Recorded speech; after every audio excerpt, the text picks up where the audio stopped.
வணக்கம். தமிழ்நாட்டில் ஜிபியு தாறுமாறா ஓடிட்டு இருக்கிற இந்த டைம்ல எல்லா மேஜர் ஸ்கிரீன்ஸையும் அந்த படத்தை தான் கொடுத்துருக்காங்க. ஆனாலும் ரிலீஸ் ஆகாம எவ்வளவு படங்கள் வெயிட் பண்ணிட்டு இருக்கு, அந்த படங்கள் ரிலீஸ் ஆகணும் இல்லையா? அப்படி சில படங்கள் இந்த வாரம் ரிலீஸ் ஆகுது. அதுல ஒரு படம் தான் இந்த 10 hours. ஆக்சுவலா ரிலீஸுக்கு முன்னாடி கடந்த ஒரு 6 மாசமா இந்த படத்தை பத்தி இண்டஸ்ட்ரியில ஒரு நல்ல பஸ் இருக்கு. ஏன்னா டிஸ்ட்ரிபியூட்டர் 5 ஸ்டார்ஸ் இந்த படத்தை பார்த்து இம்ப்ரெஸ் ஆகி மொத்த ரைட்ஸ், அதாவது டப்பிங் ரைட்ஸ் முதற்கொண்டு எல்லாத்தையுமே வாங்கிட்டாரு அப்படிங்கிறது தான் அதுக்கு ஒரு முக்கியமான காரணம். ஸோ ஒரே நைட்ல ஒரு பஸ்ல 10 hoursல ஒரு கொலையை வச்சு நடக்கிற இந்த கதை, இந்த 10 hours எப்படி இருந்துச்சு அப்படிங்கிறத தெரிஞ்சுக்கலாம். அதுக்கு முன்னாடி சேனலுக்கு சப்ஸ்கிரைப் பண்ணாதாங்க, சப்ஸ்கிரைப் பண்ணுங்க. வீடியோ எப்படி இருந்துங்கிற கமெண்ட்ல சொல்லுங்க, லைக் பண்ணுங்க, ஷேர் பண்ணுங்க.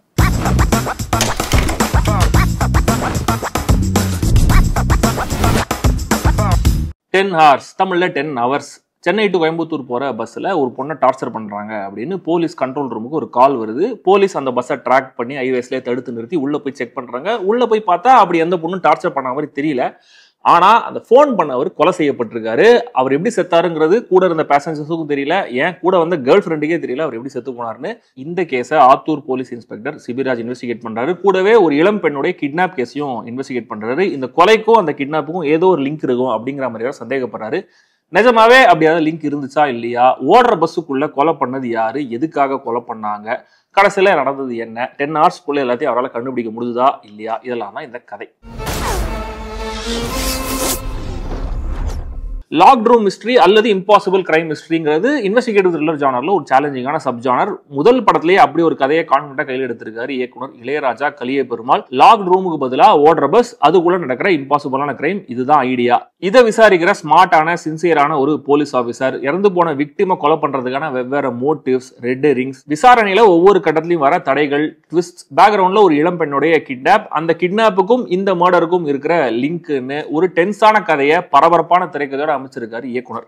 சிபிராஜ் எமோஷனல் ஜோன் உள்ள போகாம சேஃபா ஆக்ஷன் ஹீரோ ஜோன்லயே டிராவல் பண்ணிருக்காரு. பெருசா எமோட் பண்ண வேண்டிய வேலையும் இல்ல அப்படிங்கறதுனால ஒரு மாதிரி கன்வின்சிங்கா புல் ஆஃப் பண்ணிடுறாரு.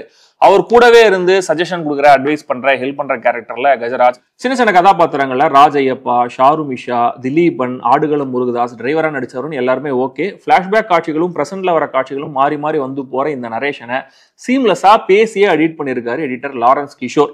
மெயின் கேரக்டர் கூடவே ஓடுற ஒரு ஃபீல ஒரு சில காட்சிகளை நல்லாவே கொடுத்திருக்காரு சினிமாட்டோகிராஃபர் ஜெய் கார்த்திக். ஆல்மோஸ்ட் நிறைய காட்சிகள் ஹேண்டில்டா தான் எடுக்கப்பட்டிருக்குன்னு நினைக்கிறேன். நல்லா தான் எடுத்திருந்தாரு. கே.எஸ். சுந்தரமூர்த்தியோடைய பின்னணி இசையில சாம் சிஎஸ் உடைய தாக்கம் ஹெவியா தெரியுது.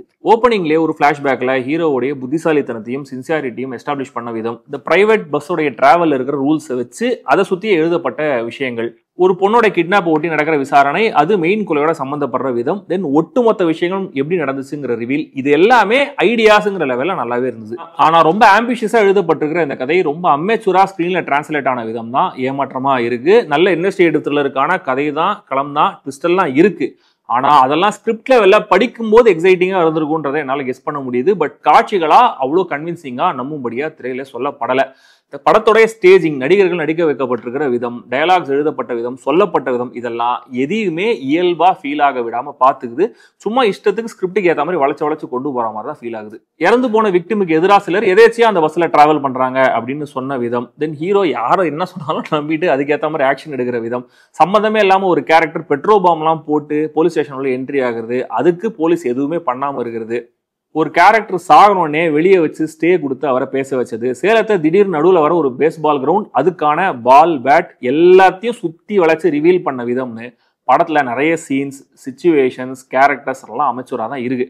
ஹியூமன் ரைட்ஸ் அதிகாரி திடீர்னு கேட்கிற கேள்வி, அடுத்த நாள் கல்யாணத்தை வச்சுக்கிட்டு புலம்புற ஒரு கேரக்டர், அம்மாவை போய் பார்க்கணும்னு எமோஷனலா அழற கேரக்டர், இந்த கேரக்டர்ஸ்ல வெரைட்டி காமிக்க ட்ரை பண்ணியிருந்தாலும் அதனால் எந்த பயனும் இல்லை. பஸ் ஹைவேஸ்ல நிறுத்தி அப்படியே போலீஸ் ஸ்டேஷனுக்கு எல்லாரையும் கூப்பிட்டு வந்து விசாரணை பண்ண ஆரம்பிக்கிறாங்க.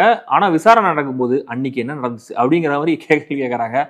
அன்னைக்கு என்னைக்கு அப்படின்றது ஒண்ணுமே புரியல. தென் கிட்னாப் பண்ண பொண்ணுடைய அப்பா அம்மா யாருன்னு விசாரிக்காமையே போலீஸ் விசாரணை ஆரம்பிக்குமா அப்படிங்கிறதும் புரியல. பஸ்ஸோட மூவ்மெண்ட் ட்ராக் ஆகுதுங்கிற மாதிரி ஒரு விஷயத்த சொல்றாங்க. நிஜமாவே அப்படி ட்ராக் ஆகுதுன்னா கிளைமேக்ஸ்ல வந்து ரிவீல் படி அதுக்கு முன்னாடியே ஒரு விஷயம் ஆடா ஃபீல் ஆயிருக்கணும். அதை பத்தி ஏன் பஸ் கம்பெனி போலீஸ் கிட்ட சொல்லவே இல்லை அப்படிங்கிறதும் புரியல. பொண்ணை கிட்னாப் பண்ணி காரை மாத்தி வேற இடத்துக்கு கொண்டு போயிட்டாங்கன்ற மாதிரி ஓப்பனாவே ஒரு இடத்துல சொல்லிடுறாங்க. அப்படி சொல்லியுமே கூட அந்த பொண்ணுடைய ஐடென்டிட்டியை கன்ஃபார்ம் பண்ணாமையும் கூட ஏன் அந்த பொண்ணுடைய சொந்தக்காரங்க வீட்டுலாம் விசாரிங்க அப்படின்னு போலீஸ் சொல்றாங்க அப்படிங்கிறதும் புரியல. இப்படி நிறைய லாஜிக்கலான கேள்விகள் வந்துகிட்டே இருக்கு. மொத்தத்துல இந்த 10 hours சிபிராஜோடைய கடந்த சில படங்களோட கண்டிப்பா டெக்னிக்கலாவும் கண்டென்ட்டாவும் பெட்டரான ஒரு படம் தான், அதை மறுக்கவே முடியாது. ஆனா இந்த மாதிரியான ஒரு கதைக்கு இன்னும் கூட சிறப்பான பெட்டரான ஸ்டேஜிங், டைரக்ஷன் தேவைப்படுது. அது இல்லாத போது ஒரு ஆவரேஜ் வாட்சாவே இந்த படம் முடியுது. கண்டிப்பா இந்த படம் ஓடிடில சக்க போடுன்னு நினைக்கிறேன். அவ்வளோலாம் வெயிட் பண்ண முடியாது. உடனே அந்த படத்தை பார்த்தே ஆகணும் அப்படின்னு அவசரப்படுவீங்கன்னா கண்டிப்பா இந்த படத்தை நீங்க தியேட்டர்ல போய் பார்க்கலாம். படம் இப்போதைக்கு தியேட்டர்ஸ்ல மட்டும் தான் ஓடுது. ஆனா இந்த படத்துடைய களம் வயலன்ஸுக்காக இது 16 வயசுக்கு மேல இருக்கிற மக்கள் மட்டும் பார்க்கலாம்.